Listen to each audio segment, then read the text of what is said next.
Hello viewers, मैं हूं शिवम और आप अपने चैनल पे हैं जिसका नाम है इंग्लिश दुनिया। और आज हम ऑक्सफोर्ड जूनियर इंग्लिश ग्रामर का बहुत ही important chapter subject verb agreement पढ़ने वाले हैं। तो चलिए बिना देर किए हुए शुरू करते हैं। अच्छा व्यूअर्स, आप बताएं, सब्जेक्ट और वर्ब ये दो चीज़ें जो हैं ये बहुत इम्पोर्टेंट होती हैं किसी भी सेंटेंस में। अगर मैं एक सेंटेंस लूँ, मान लीजिए ये मैंने सेंटेंस लिया, ही इज गोइंग। ये एक सेंटेंस लिया, यहाँ साफ नहीं दिख रहा, मैं दूसरी जगह यहाँ लिखता हूँ, ही इज गोइंग। यहाँ सब्जेक्ट जो है वो है ही और वर्ब जो है वो है गोइंग, ठीक है। लेकिन मेन वर्ब गोइंग है और इसके अलावा यहाँ पे एक इज भी आ रहा है, ये हेल्पिंग वर्ब है। आपने वर्ब पढ़ा होगा, नहीं पढ़ा है तो प्लेलिस्ट में जाके देखिए, सब पढ़ाया गया है। तो ही इज गोइंग, यहाँ क्या हम ही आर गोइंग लिख सकते थे? नहीं, हम नहीं लिख सकते थे, ये गलत हो जाता। तो इन्हीं सब चीज़ों पे बेस्ड है हमारा ये चैप्टर कि सब्जेक्ट क्या होगा और उसके हिसाब से वर्ब क्या होगा। अब आप ये ना समझें कि सिर्फ ही इज यू आर और ये सब नहीं, सिर्फ ये नहीं बताने वाला हूँ, बहुत ज़्यादा डीप तरीके से इसमें समझाया गया है और बहुत बेसिक चैप्टर है, आपको आना ही चाहिए कभी भी किसी भी एग्ज़ाम के लिए। और अगर आप जूनियर क्लासेस में हैं तो अभी पढ़ लेंगे तो आगे के लिए भी अच्छा होगा, क्योंकि ऑलरेडी करंट इंग्लिश ग्रामर के जो सेशंस हैं वो चालू हो गए हैं चैनल पे, तो आप इसको देख लीजिए। अच्छा, नाउन जो होता है, नाउन नाउन या तो सिंगुलर नंबर में होता है या प्लूरल नंबर में होता है। इसके अलावा प्रोनाउंस भी जो होते हैं वो भी या तो सिंगुलर नंबर में होते हैं या प्लूरल नंबर में होते हैं, ठीक है। और उसके हिसाब से ही वर्ब्स यूज होते हैं सेंटेंस में। जैसे अगर यहाँ ही लिखा है तो ही के साथ गोज होना है, ही गोज। अगर ही सिंगुलर है तो वर्ब भी सिंगुलर आएगा, क्योंकि वर्ब जो है एस या ई एस लगने के बाद सिंगुलर होता है, ठीक है। अगर एस या ई एस हटा दे तो वर्ब प्लूरल हो जाता है। क्या आपको पता था? ये नहीं पता था? अगर था तो अच्छी बात है, नहीं था तो समझिए। तो यही चीज़ हमें यहाँ पढ़नी है और यहाँ आप ध्यान से देखिए क्या कहा जा रहा है। कह रहा है कि सब्जेक्ट और वर्ब के बीच तालमेल आवश्यक है। बिल्कुल आवश्यक है, मैं उस समय से यही कह रहा हूँ। अर्थात वर्ब का वही नंबर और पर्सन होता है जो उसके सब्जेक्ट का होता है, इसलिए किसी वाक्य में वर्ब का प्रयोग करने से पहले ये जानना आवश्यक हो जाता है कि उसके सब्जेक्ट का नंबर और पर्सन क्या है। मैंने बताया कि सब्जेक्ट सिंगुलर होगा तो वर्ब भी सिंगुलर होगा, सब्जेक्ट प्लूरल होगा तो वर्ब भी प्लूरल होगा। इसी चीज़ को समझना है हमें इस चैप्टर में, और बहुत ही उम्दा चैप्टर है, आपको बहुत ज़्यादा इससे फ़ायदा होगा। देखिए यहाँ पे कहा जा रहा है कि जब नाउन के अंत में एस या ई एस लगता है तब वह प्लूरल हो जाता है, ठीक है। कैसे? जैसे गर्ल है, गर्ल क्या है? नाउन है, गर्ल सिंगुलर है, लेकिन एस लगा दें तो प्लूरल हो जाएगा, गर्ल्स हो जाएगा। बॉय है, बॉय में एस लगा दें तो प्लूरल हो जाएगा, बॉयज हो जाएगा। इसी तरीके से तमाम जितने नाउन्स हैं, चेयर है, चेयर्स हो जाता है। बाकी के भी नाउन्स जो हैं वो सिंगुलर से प्लूरल। यहाँ देखिए, आप देख भी सकते हैं एग्जाम्पल, यहाँ एग्जाम्पल भी दिया हुआ है, ठीक है। तो नाउन्स जो भी हैं वो सिंगुलर से प्लूरल करने के लिए हम क्या करते हैं? एस या ई एस लगाते हैं। लेकिन वर्ब को प्लूरल बनाने के लिए एस या ई एस हटाते हैं। कैसे? तो गो है, गो अगर हम कहें तो ये वर्ब है। जितने डूइंग वर्ब्स होते हैं मैं उनकी बात कर रहा हूँ। गो क्या है? जो मतलब जितने डूइंग वर्ड्स हैं वो वर्ब्स हैं। तो गो है, ये गो मीन्स होता है जाना, और ये अपने आप में क्या है? सिंगुलर है या प्लूरल है? बताइए। देखिए, जब भी एस या ई एस के बिना अगर कोई वर्ब आ रहा है तो वो सिंगुलर नंबर में है, ये याद रखिएगा। नाउन के ठीक उल्टा होता है। और अगर एस या ई एस लग गया, ये इसमें ई एस लग गया तो ये क्या हो जाएगा? ये सिंगुलर हो जाएगा, ठीक है। और इसको हटा देंगे तो ये प्लूरल हो जाएगा, हटा देंगे तो प्लूरल हो जाएगा, ई एस लगा देंगे तो सिंगुलर हो जाएगा। ठीक नाउन के उल्टा होता है, इस चीज़ को ध्यान रखिएगा, ठीक है। तो यहाँ आप समझ सकते हैं ज़्यादा कायदे से। नाउन के बारे में यहाँ दिया हुआ है कि सिंगुलर काऊ है और प्लूरल एस लगाने के बाद काउज हो जा रहा है। बॉय में सिंगुलर बॉय है, प्लूरल एस लगाने के बाद बॉयज हो जा रहा है। वैसे ही अगर हम वर्ब की बात करें, यहाँ ध्यान दीजिए, तो वर्ब्स जितने हैं ये वर्ब्स क्या है, सिंगुलर है, सॉरी प्लूरल है।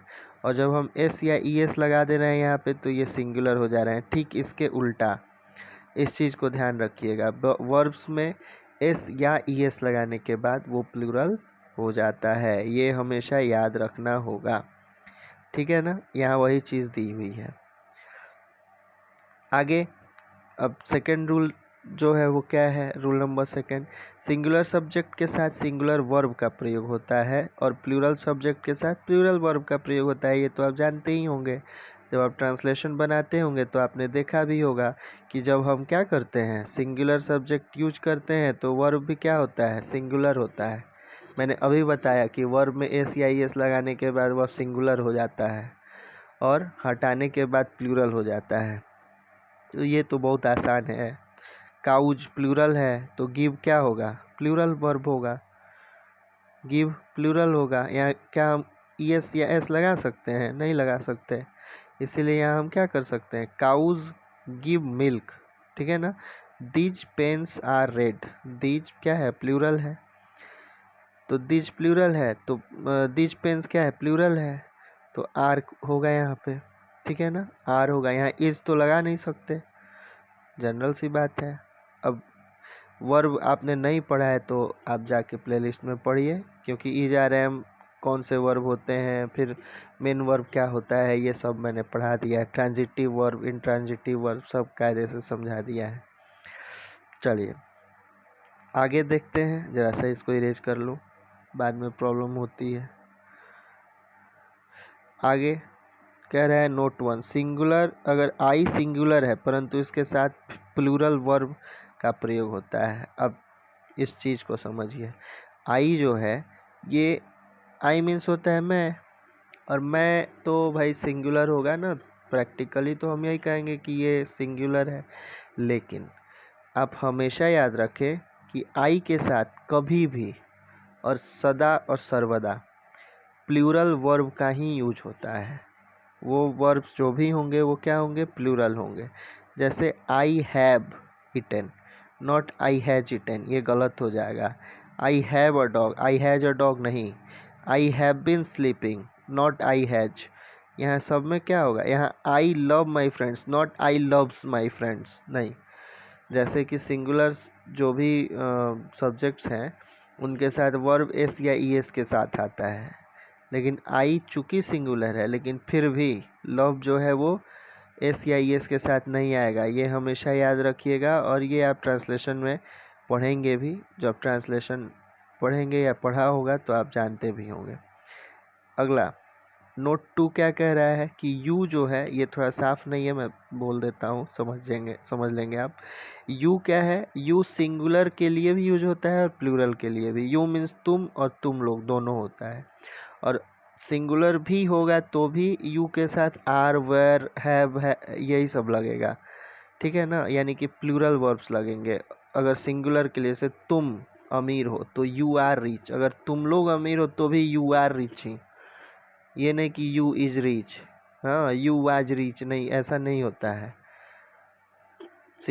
यू के साथ हमेशा, चाहे वो उससे मीनिंग जो है वो सिंगुलर के लिए निकल रही हो या प्लूरल के लिए निकल रही हो, हमेशा क्या होगा, हमेशा प्लूरल वर्ब का ही यूज हम करेंगे। वर यूज होगा, यू वर हैप्पी, ठीक है, यू आर हैप्पी, इस तरीके से चीज़ें यूज होंगी। You have a cow, you have, या यू हैज नहीं लिख दीजिएगा, यू हैव अ काऊ। तो इस तरीके से चीज़ें यूज होंगी। यही तो सब्जेक्ट वर्ब एग्रीमेंट है, बहुत आसान तो है। ट्रांसलेशन आप बनाते होंगे तो आप तो आराम से समझ पाएंगे, नहीं बनाते हैं तो क्या हुआ, यहीं समझ लीजिए। चलिए आगे देखिए, कह रहा है रूल नंबर 3, यदि वाक्य में सब्जेक्ट के रूप में या वाक्य के सब्जेक्ट में each, every, either, neither, one, everyone, anyone, known, someone, somebody, nobody, much, a little, little इत्यादि प्रयुक्त रहें तो वर्ब सिंगुलर नंबर में प्रयुक्त होगा। इसको हमेशा याद रखिएगा, each boy has a pen, न कि use each boy have a pen. मैं थोड़ा बड़ा करता हूँ इसको, each boy has a pen. यहाँ देखिए सिंगुलर नंबर में वर्ब है, यहाँ each boy have a pen नहीं होगा। जितने वर्ड्स अभी पढ़े गए हैं, ईच, एवरी, आइदर, नाइदर, जो भी, ये सब में वर्ब क्या होगा, सिंगुलर यूज होगा सेंटेंस में। Each of them is guilty, not are guilty. ये अगर आर हो जाता है तो गलत हो जाता। Every one was present, every one were present नहीं होना चाहिए, कभी भी भूल के भी यूज मत कीजिएगा। एवरी वन वॉज प्रेजेंट होगा और यही सही रूप है। इधर वे इज सेफ, नॉट आर, ठीक है ना। तो इस तरीके से यहाँ सब में वहीं इज, वॉज, सब में सिंगुलर यूज हुआ है, कहीं वर्ब, आर इस तरीके से यूज नहीं हुआ। तो ये जितने भी वर्ड्स हैं आपने अभी पढ़े हैं, इनके बाद हमेशा हमेशा सिंगुलर वर्ब ही आएगा। इसको बिल्कुल आप कहीं लिख लेंगे और याद कर लेंगे। ये बहुत इम्पोर्टेंट चीज़ है क्योंकि ये गड़बड़ बहुत होती है। मैंने अपनी लाइफ में अभी तक मैंने देखा है कि बच्चे गड़बड़ करते हैं। अगला जो है वो है both, many, several, few, a few, these, those, two, three, four etc से प्लूरल नंबर का बोध होता है, ठीक है ना। और इनके बाद जो सब और ये अगर सब्जेक्ट के रूप में यूज है तो वर्ब प्लूरल नंबर में होगा। इन वर्ड्स को आप याद कर लेंगे, जितने वर्ड्स ये रूल नंबर 4 में है, ठीक है ना। कैसे, both of them are guilty, यहाँ both of them is guilty नहीं होगा। मेनी बॉयज आर देयर, नहीं कि यहाँ पे इज मत लगा दीजिएगा। क्यों, क्योंकि मेनी बॉयज है इस रूल के हिसाब से। इसी तरीके से सेवरल एप्पल्स वर रोटेन, ठीक है ना। यहाँ पे देखिए वर है, यहाँ वॉज नहीं है, सेवरल लगा है इसलिए। तो वर्ड्स आप याद रखेंगे तो आप आसानी से इसको बना पाएंगे, वर्ड्स बिठा पाएंगे। बहुत ज़्यादा हार्ड नहीं है, आसान है बहुत ज़्यादा। सिर्फ आपको वो वर्ड्स याद होने चाहिए। आपके प्रॉपर वे में एक्सरसाइजेज आपने बनाए हुए होंगे तो आप कर लेंगे इसको। और ये याद रखिए 10th तक पीछा छोड़ने वाला नहीं है, 10th तक ये आता ही आता है। और आगे जब आप बैंकिंग वगैरह या फिर PCS वगैरह का एग्ज़ाम देंगे, उसमें जो इंग्लिश आती है जनरल इंग्लिश, उसमें तो ये सब आता ही है। इसलिए आप अभी तैयारी कर लीजिए, आगे दिक्कत नहीं होगी। रूल नंबर 5 कह रहा है कि यदि किसी वाक्य का subject as well as, along with, together with and not, like, unlike, including, excluding, but, except या besides के द्वारा ज्वाइंट रहे तो वाक्य का वर्ब इन शब्दों के पहले प्रयुक्त होने वाले पद के अनुसार सिंगुलर या प्लूरल होगा। अब ध्यान दीजिए, यहाँ देखिए रूल समझ लिया ना, नहीं समझा तो यहाँ आप देखेंगे जो एग्जाम्पल तो समझ लेंगे। कह रहा है ही, बीच में क्या आ गया, एज वेल एज, ठीक है। उसके बाद फिर कह रहा है his children, he as well as his children. यहाँ कौन सा वर्ब यूज हुआ, इज, किसकी योर से, तो ही जो पहला सब्जेक्ट यूज हुआ है उसके हिसाब से ये वर्ब लगेगा, इज। अब यहाँ आप कहते कि सर यहाँ चिल्ड्रन है तो यहाँ आर लगा दीजिए, चिल्ड्रन तो प्लूरल है। जी नहीं, अगर ये जो भी यूज हुआ है एज वेल एज अगर बीच में यूज हो गया है तो उस सब जो उसके पहले सब्जेक्ट लगा है उसके हिसाब से ही वर्ब यूज होगा। यानी he as well as his children is honour sorry, ठीक है ना। उसी तरीके से आई एज वेल एज बीच में आ गया, जब भी एज वेल एज आए तो समझ लीजिए, संभल जाइए कि यहाँ पे गड़बड़ होने वाली है। दे, अब यहाँ देखिए दे, यही चीज़ समझने वाली है, बहुत ज़्यादा इम्पोर्टेंट है, ध्यान से देखिएगा। ही आई एज खांसी आ रही है, sorry. I as well as they, अब यहाँ देखिए आई के हिसाब से एम लगा, दे के हिसाब से आर लग जाता ना, नहीं लगा, एज वेल एज बीच में आ गया तो यहाँ पे एम लग गया। तो इसको आप याद रखेंगे और इम्पोर्टेंट भी है बहुत। अगला है all the players with the captain are. ठीक है, ऑल द प्लेयर्स जो है वो पहले सब्जेक्ट है, ऑल द प्लेयर्स, और बीच में आ गया क्या, विथ। फिर ठीक है, उसके बाद द कैप्टन। अब ऑल द प्लेयर्स के हिसाब से आर लगा, कैप्टन सिंगुलर है तो इज लग जाता, क्या नहीं लगता, क्यों, क्योंकि बीच में विथ आ गया। ऑल द प्लेयर्स विद, ये तो आप मीनिंग लगाएंगे तो भी समझ में आ जाएगा कि हाँ भाई यहाँ पे क्या लगना चाहिए, इज लगना चाहिए, आर लगना चाहिए, क्या लगना चाहिए, वो तो आसान। He and not I has done it, he and not I has done it, he के हिसाब से है लगा ये बीच में। He along with his friends. अब यहाँ देखिए ये बहुत इंपॉर्टेंट है, ये समझने वाली चीज़ है। क्या कह रहा है, ही अलोंग विथ बीच में आ गया, ठीक है, और हिज फ्रेंड्स, फ्रेंड्स तो प्लूरल है, तो अब जो नहीं समझ पाते होंगे वो पट से क्या करेंगे, यहाँ सीधे आर लगा देंगे, जो कि क्या हो जाएगा, गलत हो जाएगा। तो फिर यही कि यहाँ पे ही आया है और बीच में आ गया अलोंग विथ, तो समझ लीजिए कि ही के ही अकॉर्डिंग यहाँ पे वर्ब यूज होगा, यानी इज लगेगा। यही चीज़ समझने वाली है इस चैप्टर में, बाकी तो सब आसान था। तो ये रहा आपका रूल नंबर 5। अगला है रूल नंबर 6। यदि वाक्य के सब्जेक्ट में प्रयुक्त दो या दो से अधिक नाउन्स, प्रोनाउंस और नॉर, आइदर और या नाइदर नॉर से अलग किया जाए तो वर्ब अपने से सबसे नज़दीक आने वाले नाउन या प्रोनाउन के अनुसार प्रयुक्त होगा। कैसे, देखिए क्या कह रहा है, सब्जेक्ट में प्रयुक्त दो या दो से अधिक नाउन्स, ठीक है ना, प्रोनाउन, नाउन या प्रोनाउंस को और नॉर, आइदर और या नाइदर नॉर से अलग किया जाए। अब इस चीज़ को ध्यान दीजिए, यहाँ ध्यान दीजिए, आइदर यू और ही, आइदर पहले ही आइदर आ गया, और किस किस के बीच बात हो रही है, यू और ही के बीच बात है। आइदर या तो तुम या वह दोषी है, तो इज गिल्टी, क्यों, तो ही के हिसाब से इज लगा हुआ है। क्यों ऐसा हुआ है, क्या कह रहा है, फिर एक बार आइए वापस पढ़ते हैं। कह रहा है कि यदि, इसको ध्यान से समझिएगा तो गड़बड़ हो जाएगी। यदि वाक्य के सब्जेक्ट में प्रयुक्त दो या दो से अधिक नाउन्स, क्या यहाँ पे ध्यान दीजिए, दो या दो से अधिक नाउन्स या प्रोनाउंस को, तो देखिए यहाँ क्या है, यू और ही दोनों प्रोनाउंस हैं, किस चीज़ से जुड़े हों, और नॉर, आइदर। तो अब देखिए आइदर से जुड़े हुए हैं ना। अब आप ये मत कहिए कि सर जुड़े कहाँ हैं, यू और ही के बीच में आइदर तो है नहीं, नहीं नहीं नहीं, ऐसा नहीं होता। कहने का मतलब तो है ये ना, या तो तुम या वो, ठीक है। अब देखिए यहाँ आइदर डैश और, ठीक है, यहाँ देख लीजिए आइदर डैश माने बीच में कोई प्रोनाउन आएगा, कहने का इसका यही मतलब है कि बीच में कोई प्रोनाउन या नाउन आएगा।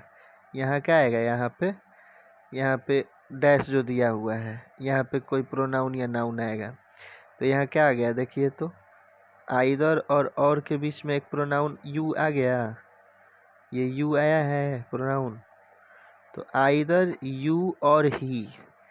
तो क्या कह रहा है, अलग किया जाए तो वर्ब अपने से सबसे नज़दीक आने वाले नाउन या प्रोनाउन के अनुसार प्रयुक्त होगा। तो सबसे नज़दीक आने वाला नाउन या प्रोनाउन कौन सा है, ही है, ही।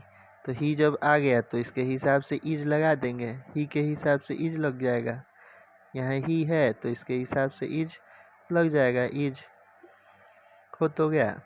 अगला है नाइदर ही नॉर आई। अब देखिए यह नाइदर से जुड़ा है, क्या, नाइदर से जुड़ा है ही, नाइदर और नॉर के बीच में क्या आ गया, ही आ गया, यही ना कह रहा था, नाइदर और नॉर, तो नाइदर नॉर के बीच में ही आ गया, तो लास्ट में क्या है, आई, तो आई के हिसाब से एम लगा देंगे, ही के हिसाब से इज मत लगा दीजिएगा, गड़बड़ हो जाएगा।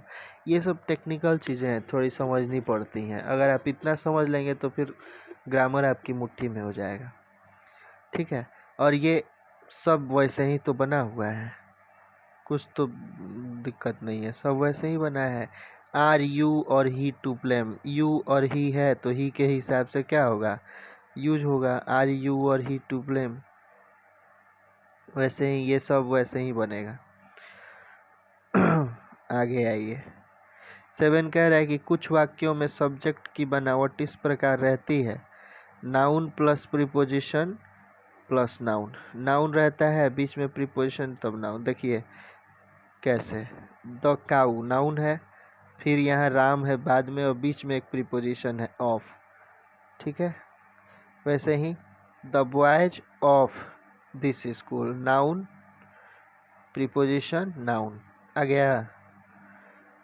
तब क्या होता है भैया, क्या कह रहे हैं ये, अगर हो तो ऐसे वाक्यों में वर्ब का प्रयोग प्रथम नाउन के अनुसार होता है। देखिए याद रखिएगा, noun plus preposition plus noun का अगर केस आ गया तो उसमें क्या हम यूज करेंगे, वर्ब कैसा यूज करेंगे, प्रथम नाउन के अनुसार। यानी the cow of Ram is ill, क्यों, तो द काऊ के हिसाब से हमने इज लगाया है, प्रथम नाउन के अनुसार वर्ब यूज होगा। यही तो कह रहा है, ये क्या कह रहा है, देखिए प्रथम नाउन के अनुसार वर्ब यूज होगा, वर्ब का प्रयोग प्रथम नाउन। तो प्रथम नाउन क्या है, द काऊ, बीच में प्रीपोजिशन। हम पहले देख लेंगे कि ये वाला रूल जो कोई भी सेंटेंस अगर आपके सामने आ गया तो बस याद रखिए कि रूल 7 में ये गिरता है कि नहीं। अगर उसमें गिर रहा है तो फिर क्या हो जाएगा, ये वाला रूल हो ये वाला तरीका होगा वर्ब लगाने का, द काऊ ऑफ राम। जब भी ऐसा हो गया noun plus preposition plus noun तो लगा दीजिए द काऊ के हिसाब से इज। वैसे राम के हिसाब से यहाँ लगाइएगा तो भी इज ही होगा, लेकिन ये रूल नहीं है, ठीक है ना। द काउज ऑफ राम, ठीक है। अब यहाँ गड़बड़ हो जाती, द काउज के हिसाब से आर लगा है, राम के हिसाब से इज मत लगा दीजिएगा, नहीं तो गड़बड़ हो जाएगी, ठीक है। The cows of Ram are ill, ये एप्लीकेशन थोड़ा गड़बड़ हो जा रहा है, थोड़ा आदत नहीं है लिखने का ना इसमें। The water of these reverse is duty, ठीक है। The water of these reverse, water के हिसाब से इज लगा, रिवर्स के हिसाब से लगाते तो क्या लग जाता, आर लग जाता, जो कि गलत हो जाता। चूंकि noun plus preposition plus noun का स्ट्रक्चर है, इसलिए ये वाला रूल फॉलो होगा कि पहले वाले जो नाउन है उसके हिसाब से हम वर्ब का यूज करेंगे। आई थिंक आप समझ गए होंगे, नहीं समझ में आ रहा है तो मुझे कमेंट करके बताइए, या फिर मेरे नंबर पर कॉल करके मुझसे पूछ लीजिए। मेरा नंबर मैं बता देता हूँ, 7070554589, लीजिए लिख देता हूँ। अगर दिक्कत हो रही है तो मुझे फ़ोन कर दीजिए, 7070554589, यही मेरा नंबर है। व्हाट्सएप भी कर सकते हैं, फ़ोन भी कर सकते हैं। चलिए, ये रूल नंबर 8 क्या कह रहा है, यदि वाक्य का सब्जेक्ट कोई ऐसा नाउन है जिससे निश्चित दूरी, समय, मात्रा, रकम या वजन का बोध होता हो तो प्लूरल रहने पर भी ऐसे सब्जेक्ट के साथ सिंगुलर वर्ब्स का प्रयोग होता है, क्योंकि उनसे संख्या का बोध ना होकर निश्चित मात्रा, माप या परिमाण का बोध होता है। ये तो बहुत आसान है। 40 माइल्स, अब यहाँ ध्यान दे दीजिए, 40 माइल्स बहुत इम्पोर्टेंट है, बहुत गड़बड़, मुझसे तो बहुत गड़बड़ होती थी ये। 40 माइल्स, अब यहाँ दिख तो रहा है कि प्लूरल है, माइल्स भाई प्लूरल है, कोई अंधा भी देखे तो कहे कि प्लूरल है, तो 40 माइल्स। अब इसके हिसाब से यहाँ इज लगना चाहिए था, आर लगा है इज। अब भाई क्या करें, रूल तो यही है कि इज लगेगा, तो 40 माइल्स के हिसाब से यहाँ पे हमने इज ही लगा दिया। क्यों, क्योंकि रूल नंबर 8 कह रहा है कि कोई भी नापने, तौलने, मापने, समय बताने वाला कोई भी वर्ड हो तो उसके बाद हम लगाते हैं सिंगुलर वर्ब। यही ये रूल कह रहा है और हमको वही फॉलो करना पड़ेगा जो रूल है। अगला है कि 10 rupees was given to me. 10 rupees क्या है, दिख रहा है प्लूरल। 10 रुपीज मतलब क्या, कह रहे एक नोट की बात कर रहा है ये। 10 रुपीज 10 रुपये, जिसपे महात्मा गांधी जी बने हुए होते हैं। तो 10 rupees was given to me, इसको याद रखिएगा कि यहाँ हमें वॉज लगाना है, वर मत लगा दीजिएगा। 10 आवर्स, 10 आवर्स जब भी है तो प्लूरल दिख रहा है, लेकिन यूज होगा यहाँ पे verb singular. 5 tons of coal is दिख रहा है प्लूरल, 5 टन्स, लेकिन लगेगा इज। अब ऐसी चीज़ें नहीं ध्यान में रहे, दिमाग में नहीं रहे तो आदमी गड़बड़ कर देगा, प्लूरल लगा के वर्ब आ जाएगा, और यही नहीं करना है, मत भूलिएगा। रूल नंबर 9 कह रहा है कि जब दो अंक एंड से संयुक्त रहते हैं तब उनके लिए प्रयुक्त वर्ब प्रायः सिंगुलर नंबर में ही रहता है। 2 and 2 is 4, मालूम है ना, 2 and 2 is 4, एंड से जुड़े हुए हैं 2 and 2, और लगा है इज, आर मत लगा दीजिएगा, ठीक है ना। 6 and 6 मेक्स 12, मेक्स होता है, मेक नहीं होता। 6 and 6, 1 and 1 मेक्स 11। फिल्म देखिए ना, 1 और 1 11, तो 1 and 1 मेक्स 11, 1 and 1 मेक्स 2। तो इस तरीके से 1 and 1 मेक्स 11 स्लैंग है, उसको छोड़ दीजिए। तो 2 and 2 इज 4, 2 और 2 4 होते हैं या होता है, ठीक है ना। तो इसको ध्यान दीजिए कि यहाँ पे 2 and 2 है, एंड से जुड़ा हुआ है, इसलिए हमने इज लगाया, ये तो आसान है। अगला है रूल नंबर 10, यदि वाक्य का सब्जेक्ट द प्लस एडजेक्टिव हो तो वर्ब प्लूरल होगा। जैसे, अब ध्यान दीजिए, एडजेक्टिव तो आप जानते होंगे, नहीं जानते हैं तो मैं फिर कहूँगा, प्लेलिस्ट में जाके पढ़ लीजिए, चैनल आपके चैनल के प्लेलिस्ट में है। The poor are honest, the poor are honest. अब देख लीजिए यहाँ पे पुअर यहाँ पे नाउन नहीं है, ठीक है ना। गरीब लोग जो होते हैं वो ईमानदार होते हैं। तो एडजेक्टिव जब भी यूज होगा तो वर्ब क्या होगा, प्लूरल यूज होगा। द रीच प्लूरल यूज होगा, आर। द रीच क्या है यहाँ पे, अब नाउन नहीं है द रीच, यहाँ विशेषण बताया जा रहा है। अमीर लोग, जो अमीर लोग हैं वो क्या होते हैं, खुश होते हैं या खुश हैं, ठीक है। अगला है द ओल्ड आर हेल्पलेस, तो द ओल्ड एडजेक्टिव है यहाँ, और ये क्या है, हेल्पलेस, तो यहाँ आर लगा हुआ है। द ओल्ड इज मत लिख दीजिएगा, गड़बड़ हो जाएगी। जब भी ये फॉर्मेट आप याद रखिए ना, the adjective, the plus adjective हो तो प्रोना जो वर्ब होगा वो प्लूरल होगा। जब भी द प्लस एडजेक्टिव का सेंस आए तो वर्ब क्या हो जाएगा, प्लूरल। इसको याद रखिएगा।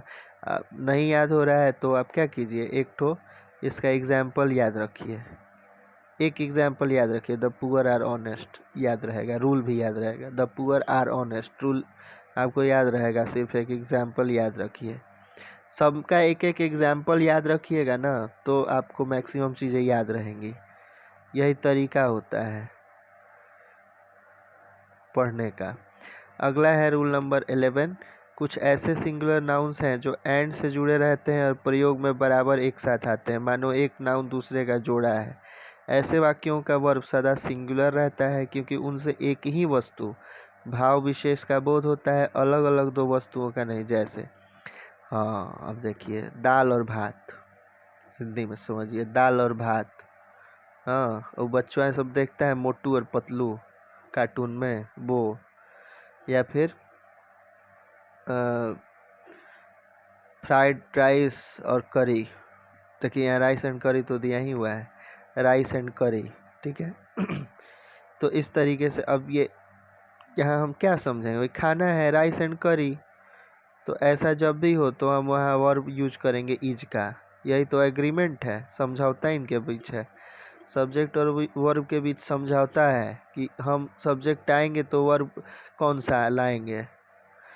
तो राइस एंड करी साथ में आया तो यहाँ लग गया इज, आर नहीं लगा, ये याद रखिए। ब्रेड एंड बटर, ये हमेशा साथ में ही आएंगे, ये एकदम जैसे जय और बीरू एकदम साथ में आते थे ना शोले फिल्म वाले, वैसे ही ये ब्रेड एंड बटर साथ में आएंगे, और जब भी आएंगे तो इनके साथ इज लगेगा, आर नहीं लगेगा।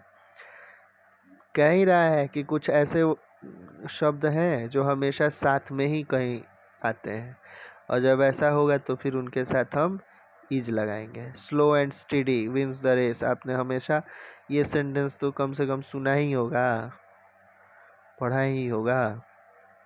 स्लो एंड स्टेडी, वो कछुए वाली कहानी जो थी, कछुआ और खरगोश वाली कहानी। अब भैया नहीं पढ़ा है तो अब मैं क्या कर सकता हूँ, भगवान ही आपका भला करेगा। Slow and steady wins the race, ठीक है, हो गया स्लो। ये साथ में ही आएंगे वो ये वर्ड स्लो एंड स्टडी। अच्छा, अपवाद है इसका एक। क्या अपवाद है? देखिए एक सेंटेंस दिया है, time and tide wait for none. ये अलग अलग चीजें हैं, टाइम समय और ज्वार। ज्वार भाटा जानते हैं ना, ज्वार भाटा क्या होता है? अच्छा ज्योग्राफी का सब्जेक्ट है, छोड़िए। टाइम एंड टाइड ये एक इसका एक्सेप्शन दिया हुआ है, तो इसको आप याद रखिएगा। Time and tide wait for none, समय और ज्वार किसी के लिए इंतजार नहीं करते। अच्छा अगला रूल क्या है? देयर से आरंभ होने वाले वाक्यों में वर्ब्स उनके असली सब्जेक्ट्स के अनुसार प्रयुक्त होते हैं, जो वाक्यों में देयर के बाद प्रयुक्त रहते हैं। जैसे क्या? देखिए फिर एक बार मैं पढ़ूं। देयर से आरंभ होने वाले वाक्यों के वर्ब्स उनके असली सब्जेक्ट के अनुसार प्रयुक्त होते हैं, जो वाक्यों में देयर के बाद प्रयुक्त रहते हैं। जैसे अच्छा चलिए देखिए, देयर क्या है? There is a boy. ओ, बॉय के हिसाब से इज यूज हुआ है।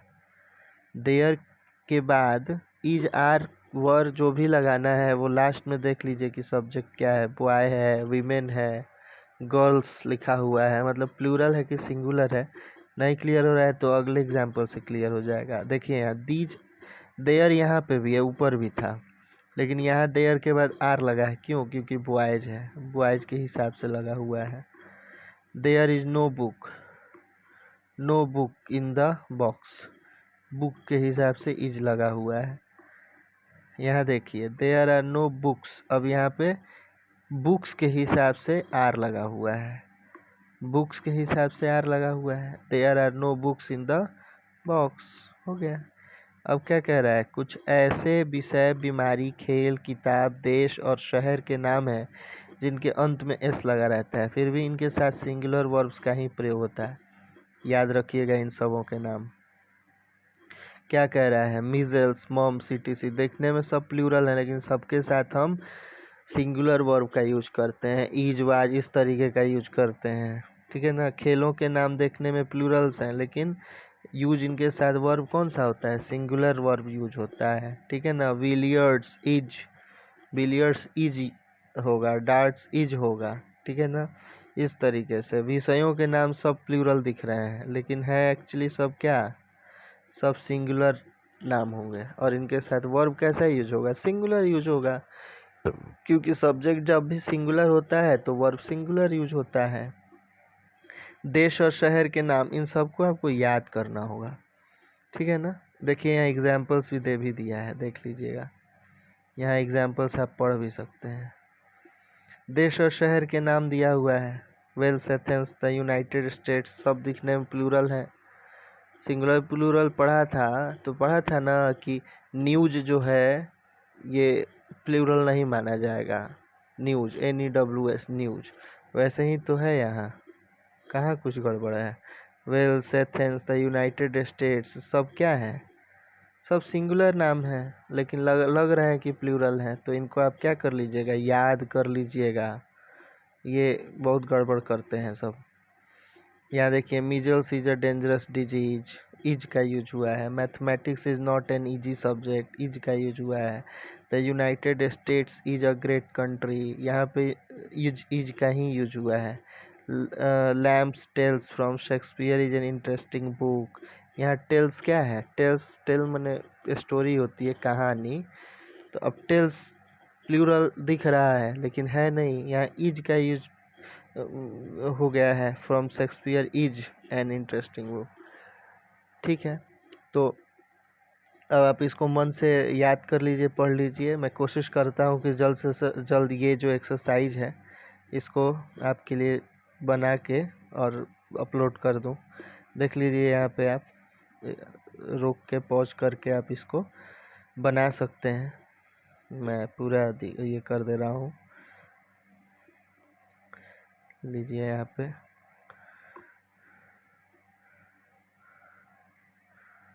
एक्सरसाइज 48 भी है जी, दो एक्सरसाइज है क्या इसमें? अच्छा ठीक है, देखिए बन जाना चाहिए। करना क्या है? वही वर्ब, वर्ब रखना होगा। फिल इन द ब्लैंक्स जो भी दिए हुए हैं उनमें वर्ब को रखना है। हाँ ख़त्म हो गया तो इतना ही है, 47 और 48। चलिए मिलते हैं अगले वीडियो में। मैं कोशिश करूँगा कि दोनों एक्सरसाइज का सॉल्यूशन भी डाल दूँ। और हाँ, प्लेलिस्ट में जाके थोड़ा देख वेख लीजिए, बहुत सारी चीज़ें अपलोड की हुई हैं मैंने। टाइम तो मिल नहीं पाता है, लेकिन थोड़ा बहुत जो भी हो पा रहा है कर देता हूँ। और इंग्लिश न्यूज़पेपर का हिंदी में अनुवाद अभी बताऊँगा, समझाऊँगा कि कैसे पेपर पढ़ते हैं। फ़िलहाल तो क्राइम वाला चल रहा है, क्राइम वाला चलेगा, उसके बाद लॉ वाला चलेगा, उसके बाद बाकी पॉलिटिक्स वगैरह का भी चलेगा। सब पढ़ना आप समझ जाएंगे तो अंग्रेजी लिख भी पाएंगे। और कहीं से यूट्यूब पर से या कहीं से किसी से एक्टिव पैसिव पढ़ लीजिए। एक्टिव पैसिव पढ़ लेने से चीज़ें ज़्यादा समझ में आती हैं। एक्टिव वॉइस, पैसिव वॉइस आसान तो है। मैं देखता हूँ, मैं ही डाल दूँगा एक वीडियो, आप वहाँ से भी पढ़ लीजिएगा। चलिए मिलते हैं अगले वीडियो में। अच्छा लगे तो सब्सक्राइब कर लीजिएगा। Thank you.